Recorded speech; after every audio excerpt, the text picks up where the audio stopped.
yego.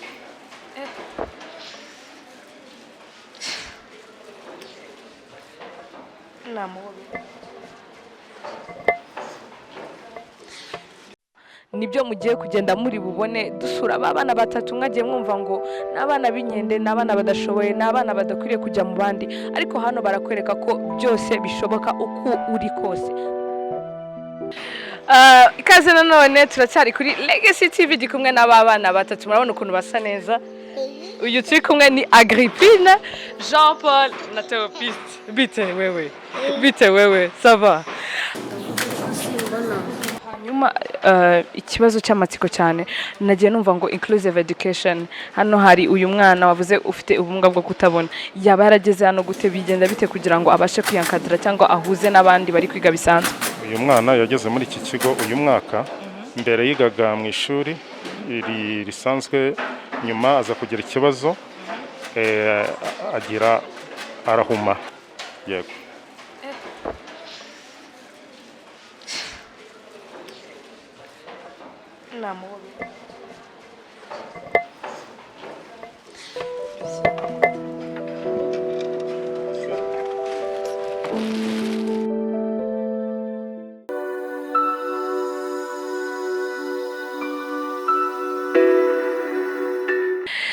Mwongeye kwirirwa neza inshuti bakunzi ba Legacy TV, muri kumwe nanjye Albina Sydney, hano merereye ni Gisenyi mu gihugu cyacu cy'imisozi igihumbi, ahantu heza cyane nkuko mubibona. Akaba hitwa UBUMWE COMMUNITY CENTER, aho bakubwira bati nimba udashoboye suko udashoboye ahubwo wafashwa.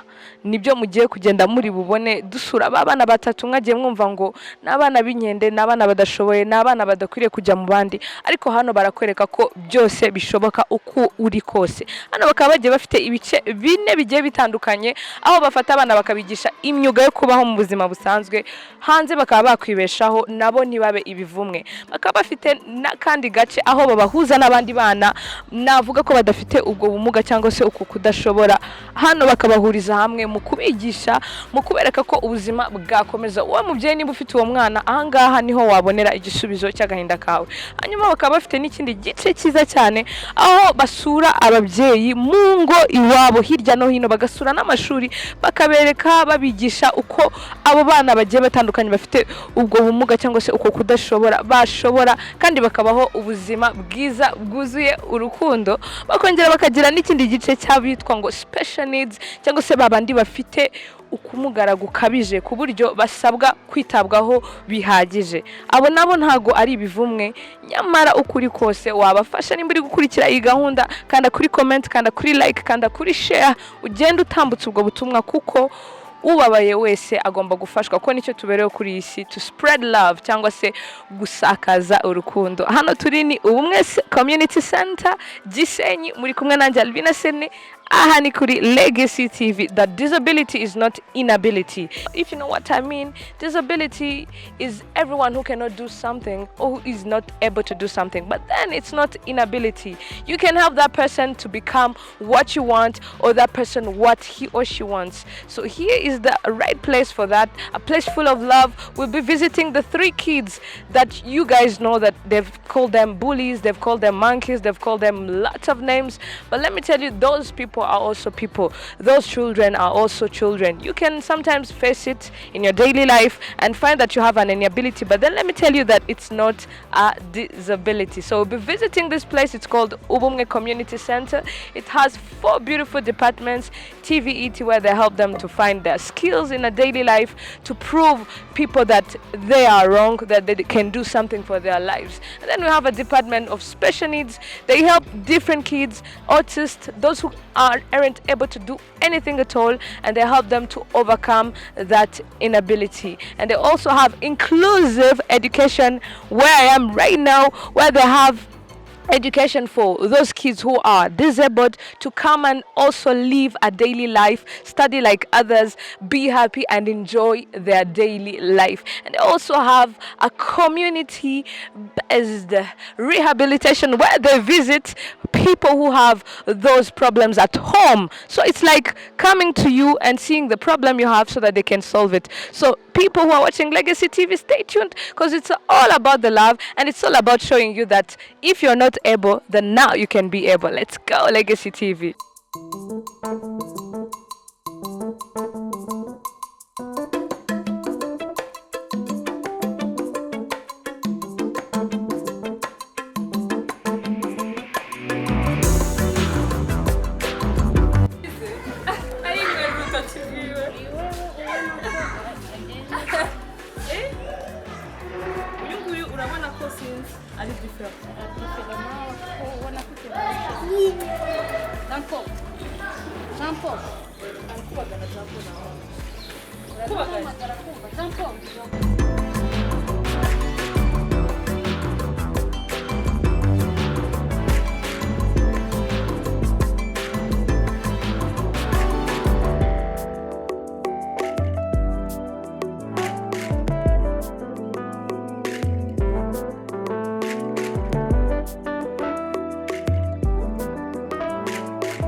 Ikaze nanone turacyari kuri Legacy TV gikumwe n'abana batatu murabona ukuntu basa neza. Uyu turi kumwe ni Agrippine, Jean Paul na Théophiste. Bite wewe ça va? Hanyuma reka tuganire n'ubitaho umunsi ku munsi twumve uko bimeze. Mwiriwe neza. Mwiriwe neza. Watangiye gutwikira amazina yawe. Amazina yanjye nitwa Bayisinze Rosine. Nkaba nigisha aba bana Théophiste na Jean Paul na Agrippine. None se aba bana bamaze igihe kingana gute baje hano? Uyu wari umwaka wa kabiri. Mubakira ndabona intandukano ko nje nagiye mbikurikirana ariko hari abantu benshi cyane bari gukurikira Legacy TV bibaza ese baje bameze gute? Ubu ngubu bitewe n'ukuntu baje ubu biratandukanye. Ubu baje nyine batazi abantu, batazi ngo umuntu cyangwa ubwabo bataniyizi, ariko ubu ngubu uragerageza kugura umwana kumuhamagara ukabona arakebutse arakurebye, uri kumva ko afite improvement yo kugenda bimenya ngo nabantu nitwa nde gutyo. Hanyuma hari abantu benshi cyane bagiye bibaza ese bavukiye rimwe ni impanga se byagenze gute? Umukuru ninde gutyo? Oya, aba bana ntago bavukiye rimwe. Bavutse mu gihe gitandukanye. Umukuru ni Jean Paul, imyaka ingahe? ngo agiye kugira imyaka 11, hagakurikiraho Théophiste akaba agiye kugira imyaka 7, hagakurikiraho Agrippine ugiye kugira imyaka 4. Bose baravukana? Bose baravukana. Hanyuma hari ikintu abantu benshi bakunda kwitiranya. Aba bana bafite ahantu bari bafite umuntu wabanaga nawe na yari umuntu. Ese hano bageze n'ibyagoranye kugira ngo bahite babana namwe bagume hano bige no mu ishuri?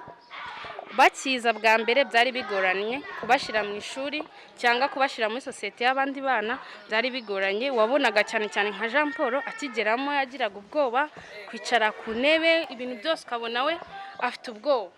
Ariko bashiki be wenda nabo bagenda bagerageza, nawe nyine baje bafite ubwoba bwo kwisanga muri societe, ariko ubu ngubu nta kibazo.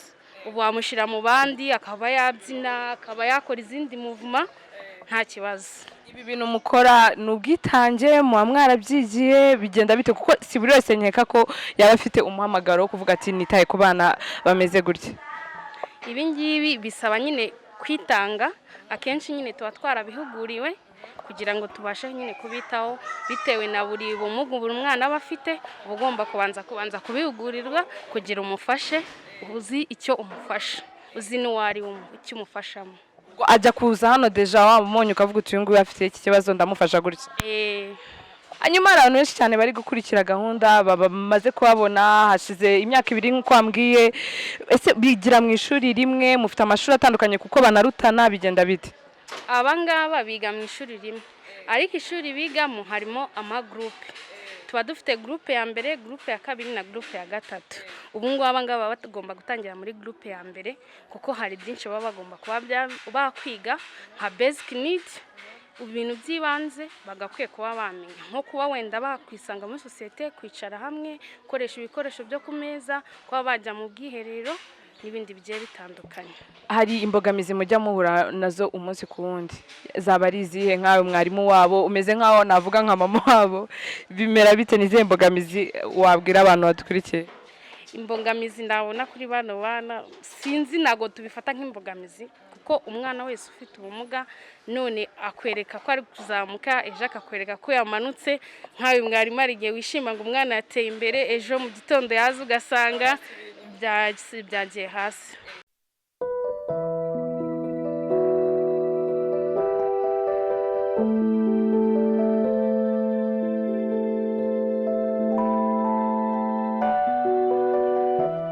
Hari ikintu njya nibaza, hari abantu benshi cyane bakurikirana ikiganiro bakibaza ese aba bana amaherezo ni ayahe?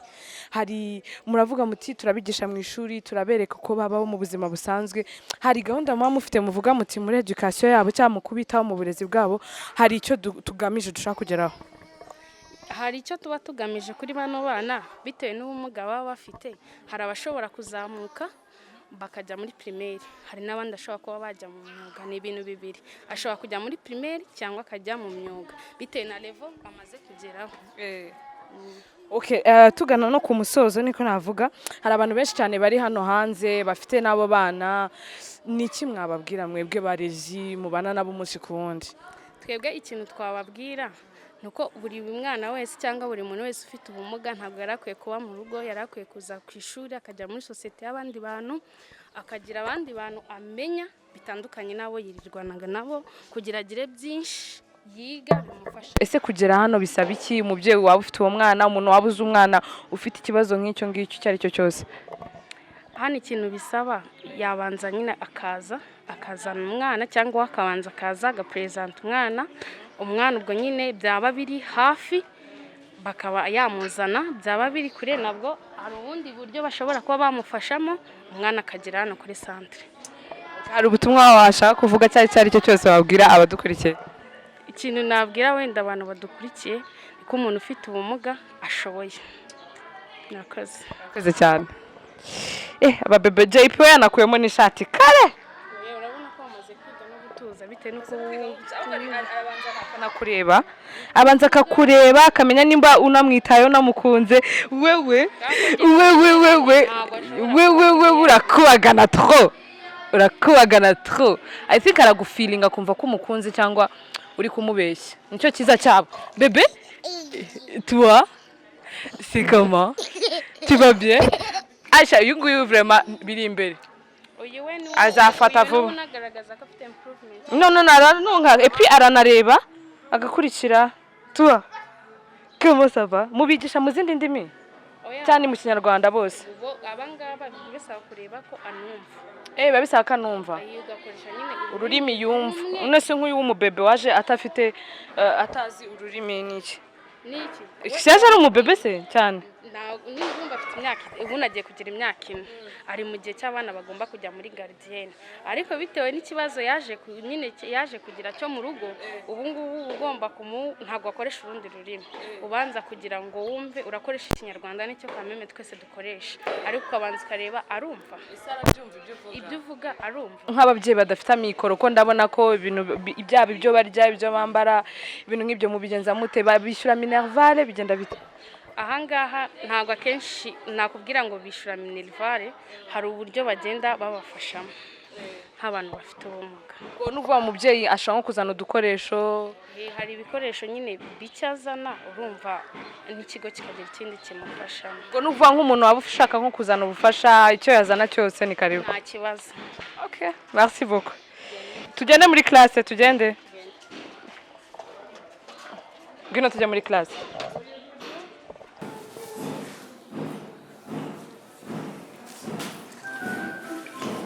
Turacyakomeje gusura hano Ubumwe Community Center, aha duherereye muri kubona ibikorwa bijye bitandukanye bakora, harimo n'amagare. Benshi muri twebwe duheruka amagare kuyabona mu image tugenda tubona kuri internet cyangwa se kubiturutse hanze agatumizwa hanze, ariko ndagira ngo mbabwire ngo hano hari umwihariko yuko bayikorera. Bamwe munayazi kuri One Love kwa Rasta, ariko hano naho bayakora neza kandi bayakora mu buryo bwose bushoboka. Mbibutsa ko disability is not inability. Reka tumwegera tugira amakuru yanyu meza. Tangira mutwibwira amazina yanyu. Okay, nge nitwa Kabasha Mugabo Innocent. Kabasha Mugabo Innocent, tugusanze ukora aya magare, se iyi gahunda yatangiye ryari hano? Okay, no kuvuga ngo iyi gahunda yatangiye muri iki gihe cya COVID-19, nibwo twagize igitekerezo cyo gukora amagare kuko twari turi mu rugo nta kintu turi gukora, biba ngombwa ko dutekereza uburyo naho twakwikorera amagare cyane ko ava hanze ku buryo bugoranye. hanyuma se aya magare yo mumaze kuyakoresha hano, ese muyaha aba bana bari hano barererwa hano bafite icyo kibazo bayakeneye, cyangwa muha mwana abasha kuyageza kuri buri wese uri hanze? Murakoze. No kuvuga ngo aya magare mu by'ukuri tuyakora kuri komande z'abana bafite ubumuga muri kino kigo UBUMWE COMMUNITY CENTER, ndetse n'abari hanze y'iki kigo bakeneye uburyo bwo kuba bakwidepurasa bakoresheje aya magare. Hari amagare nagiye mbona n'amabeki n'ibindi bintu byose umuntu asimbuza kuba yatambuka mu gihe afite ubumuga. Ese iyi gahunda biroroshye kuyabona, bisaba amafaranga runaka, mwemerewe kuba mwavuga biba bimeze bite, ni gute umuntu abasha kuba yayaka akayageraho? Murakoze. No kuvuga ngo iri gare mu by'ukuri murabona uburyo rikozwe, twagerageje kurikora ku buryo bw'ibikoresho bishobora kuboneka hano iwacu mu Rwanda. Urabona rikozwe n'amatiyo asanzwe ndetse n'amabati y'ibyuma. Ibi byose rero tubikora n'ubundi twifashishije ibikoresho tubona hafi aha ngaha ku buryo butworoheye. Ndakeka mu by'ukuri gukora iri gare, hari amagare manini hari n'amatoya. Urabona nk'iri gare iri ngiri ni iry'umuntu munini ariko iri ni iry'umwana muto, buri wese tumukorera bitewe n'uko angana. Ubwo nk'umuntu uri kure ukeneye nko kuribona ntimwamupimye ntimubizimezire, sinzi ukuntu mubigenza, bigenda bite mugiye nko kurikora nka gutya kugira ngo ribe ringana nawe abashe kurikoresha neza, cyangwa se izo beki? Mu by'ukuri ni ibintu kubyumva, ni ibintu byoroshye, nta kintu kirimo kigoye kuko aya magare yacu ni amagare ari demontable, arongererwa bitewe n'ingano y'umuntu. Ariko ibyiza bitewe n'uko umuntu angana, hari umuntu ushobora kuba afite ibiro byinshi tukaba twamukorera igare bitewe n'ubumuga afite, kuko yose ntabwo tuyakora kimwe, tureba umuntu ubumuga afite. Ikindi warubajijeho cy'uburyo rishobora kumugeraho kandi ari kure, ibi bintu byaroroshye. Nuvuga ngo ashobora kutubwira ingano ye, ashobora kutwiyereka akoresheje imbuga nkoranyambaga, tukaganira nawe tukaba twarimukorera, twarirangiza tukaryohereza cyangwa tukajya kumureba. Nabyo ni ibintu biba byoroshye cyane. Urakoze cyane. Hari abantu benshi cyane bari kureba Legacy TV bibaza bati se umugabo mukuru nkawe uri hano ukora, se ubikora voluntarily cyangwa uritanga, cyangwa se ni ibintu ukora nk'akazi, wahageze ute, kuki wowe? Ibi byose ni ibyo umuntu ashaka kwibaza. Murakoze. Ubwo mundeba hano nanjye mfite ubumuga, ndi umwe mu bantu bafite ubumuga buri physical, akaguru ntabwo kareshya n'akandi. Ikindi cyatumye njya muri ibi bintu nabigiyemo numva mbikunze kuko njye n'ubundi narerewe mu kigo cya HVP Gatagara iri i Nyanza. Biba ngombwa ko nakoze no muri atelier yaho niga ibijyanye no gukora insimburangingo n'inyunganirangingo, ndetse ibi ngibi byo twabyigiye hano mu UBUMWE COMMUNITY CENTER. Hari undi mutekinisiye dukorana, twaricaye turatekereza turavuga ati kuki twe tudashobora kwikorera igare nk'aya magare n'ubundi aza mu Rwanda. Nibwo twagize icyo gitekerezo duhita tubikora, ariko bituma nanjye mbikunda cyane kubera ko numvaga ngomba gufasha bagenzi banjye ku byo badashoboye kwifasha. Ese ibyo bintu byose wagiye wiga ibyo ukora, hari icyo bikunganira mu buryo bw'umufuka ukavuga uti nanjye hari amaramuko mbonye ibintu nk'ibyo? Murakoze. Ni ukuvuga ngo biramfasha cyane ko urumva niba nararangije segonderi atari byo nize, ngahita mpitamo kongera kujya kubyiga, ndetse numva ko nanjye nshaka gufasha bagenzi banjye, biba ngombwa ko nkomeza kubikurikirana cyane nanabyibandaho, kuko nk'ubu ngubu nize mu busanzwe muri kaminuza aho nize sciences infirmières, ariko n'ubundi bisa naho ari domaine y'ibi bintu byose, bisa naho ni ikiganga kwa.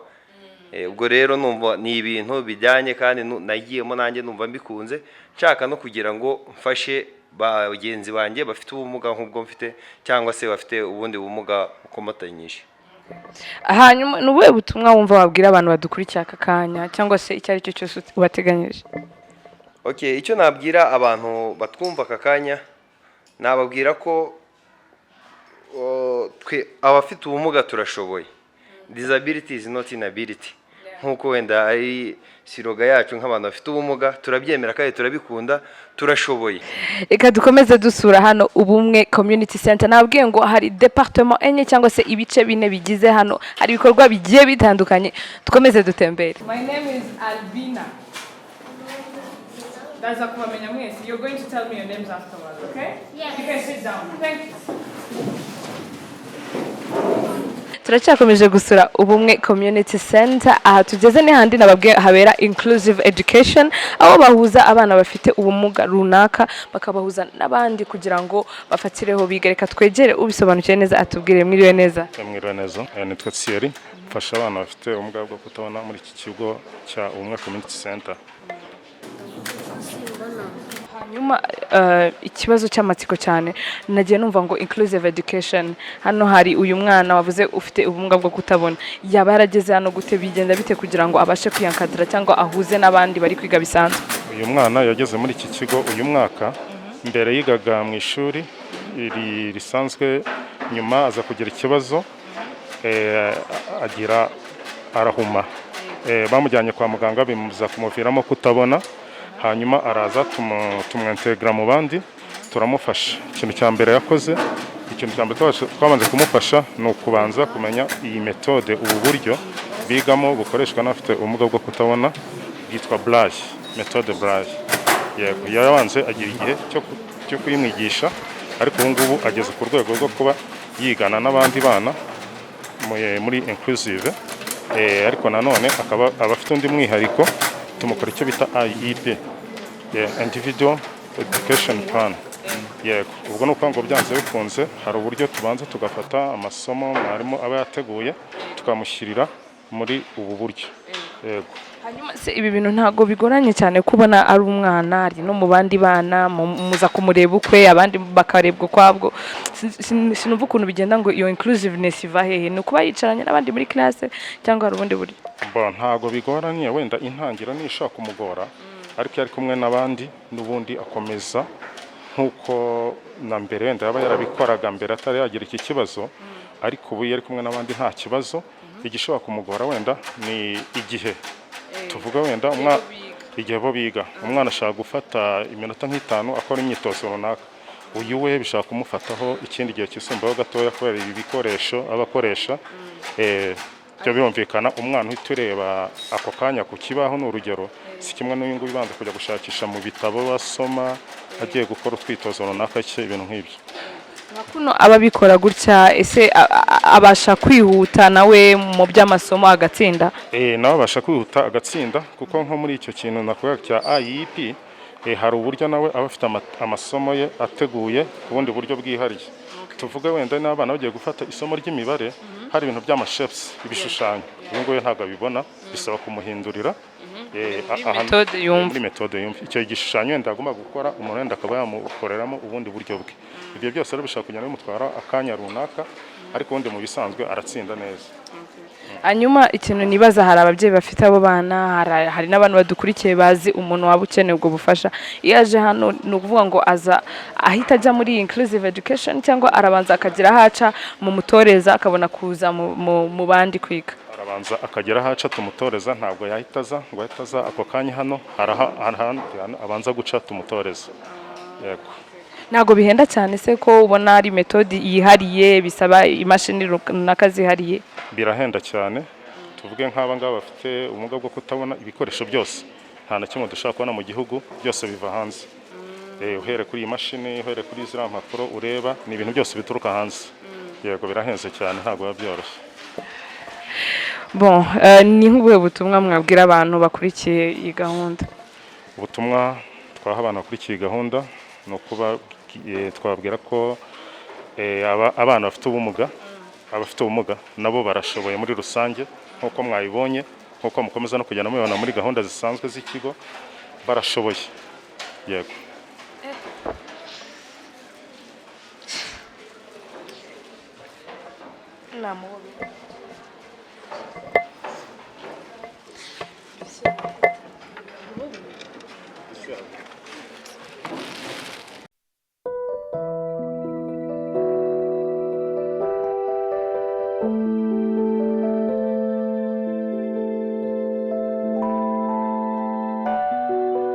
hano turi kumwe n'abo twakwita pioneers cyangwa se bamwe mu batangije gahunda ya UCC cyangwa se ubumwe community center.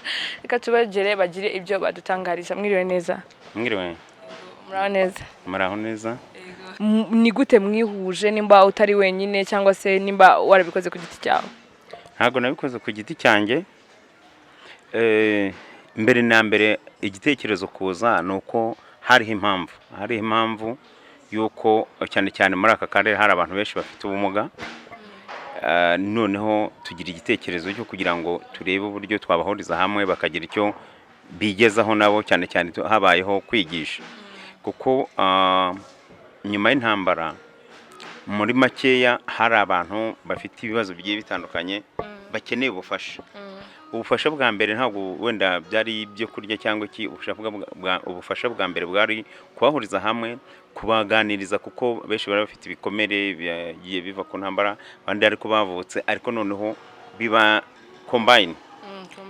Ubwo rero kuri twebwe ngiye nabaga muri Orphelinat na mugenzi wanjye tubanamo, ariko ari umwarimu wanjye, nuko genda tuganira keshi, hakagenda habaho ko developa ibitekerezo, avuga why not tutakora ikintu gifasha abantu bafite ubumuga. Nuko ubwo duhuza ibitekerezo tubishyira hamwe, turangije dutira agashuri aha bigira neza, baduha ishuri dukoreramo, dutangira tudoda, habaho kwigisha, kubara no kwandika, gusoma no kwandika. Nyuma yaho rero kigenda cyaguka, tugenda tubona abantu benshi bagenda baza, noneho tuyongeramo ibitekerezo, cyane cyane ko amaporogaramu nk'uko mwayabonye ntabwo twayatangije uwo munsi. Twamanje gutangiza song machine, sign language, noneho reading and write. Ubwo ibyo bimaze kugira tugira abantu noneho bagenda baza. Ubu dufite abaturuka hirya no hino bafasha bafite ubumuga, bafite ubumuga bugiye butandukanye, bagenda baturuka hirya no hino, noneho bashaka kwiga ibindi n'ibindi. Ubwo nyuma yaho twashinze noneho n'ishuri ryo gufasha abana batoya, kuko twagiraga umubare w'abana batoya benshi baza, ariko tudafite ubushobozi bwo kugira icyo tubakorera. Harimo urumva nko kubigisha, ntabwo twari turi tayari yo kubatangiza kwiga, ariko nyuma twagize amahirwe tubona abaterankunga baradufasha, leta twubaka ishuri, ubwo abana barimo kwigana n'abandi. Iki kigo kimaze igihe kingana gute? Iki kigo twagitangije 2005. Ni ukuvuga ngo iri centre nk'uko mwayibonye yatangiye yagize hano 2008, nibwo twari tumaze kubaka, dutangiye gushyiramo ibikorwa bigiye bitandukanye. Biratangaje cyane ko uri umuntu mukuru nawe ufite bimwe muri ibyo bibazo. Ese ni impande yo kuvuga ngo nicyo kibazo waba ufite wowe ubwawe, ni gute wagize uwo mwihariko uravuga uti ngiye gushaka no gufasha tukubaka ikigo turinde tugera ahangaha? Nk'uko nabivuze kare, twagiye tugira ibitekerezo bigiye bitandukanye, noneho tubihuriza hamwe, ngewe na Zakari mwabonye. Ni ukuvuga ngo ibyo bitekerezo iyo bije habaho noneho kureba niba hari ikibazo, igisubizo ni iki. Icyo navuga twakoze cyane ni ugushaka igisubizo cy'ibibazo byari bihari. Yego. Nagiye mbona mu mashuri harimo n'abandi bana basanzwe navuga badafite ubwo bumuga mushyira mu mashuri bya inclusive, ariko ndi kwibaza hari abantu batuye kure cyane muri iki gihugu cyacu, abo bo mubafasha mute? Umwana aza hano agataha afite aharara, bigenda bite? Abatuye hirya y'umujyi dufite bisi zibacyura, ariko nk'uko bivuze mu gihugu harimo amasantere agiye atandukanye. Wenda icyo tudakora no kwigisha, ayigisha nk'abafite ubumuga bwo kutabona, bo bajya ahantu hamwe kugira ngo bashobore kubigisha n'uburyo bwo gukoresha inkoni yabo, nkoni yera. Ariko kuri twe by'umwihariko dufite bisi zigenda zibageza ku macumbi yabo. Tubona n'abandi bantu bakuru basanzwe bari kwiga ibintu bya computer, nabo murabakira umunsi ku munsi? Turabakira umunsi ku munsi, ariko nk'ubu ngubu abari kuroze kuko ni ishuri nk'ayandi, ni ukuvuga ngo buri mwaka turandika, noneho ababonetse bakaza bakiga computer. Nta nubwo ariyo gusa, ahubwo muri skills biga ibintu byose bihari. Umunyeshuri yemerewe kwiga buri kimwe cyose, hanyuma we niwe uhitamo akavuga ati ngewe mpisemo computer, cyangwa se nzajya niga mu gitondo computer, nimugoroba njye kwiga kudoda. Yes. Murakoze cyane. Mwiriwe neza? Mwiriwe neza. Yego, mwatangira mutwibwira. Nitwa Rugani Ntwari Emile, nkaba ndi umuyobozi ushinzwe abakozi hano mu kigo UBUMWE COMMUNITY CENTER. Hanyuma twagiye tuhasura twarebye ibikorwa bigiye bitandukanye ibyiza bihakorerwa ku bantu bose bagiye batandukanye. Iki mwatangariza abantu badukurikiye aka kanya cyangwa se icyifuzo mwamufite nk'iyi center imaze imyaka myinshi? Icyifuzo dufite ni uko buri muntu wese ahari yakumvaho ko umuntu ufite ubumuga ashoboye iyo yitaweho neza akora nk'umuntu utabufite agatanga umusaruro. Niyo message natanga ku bantu bose. Urakoze cyane.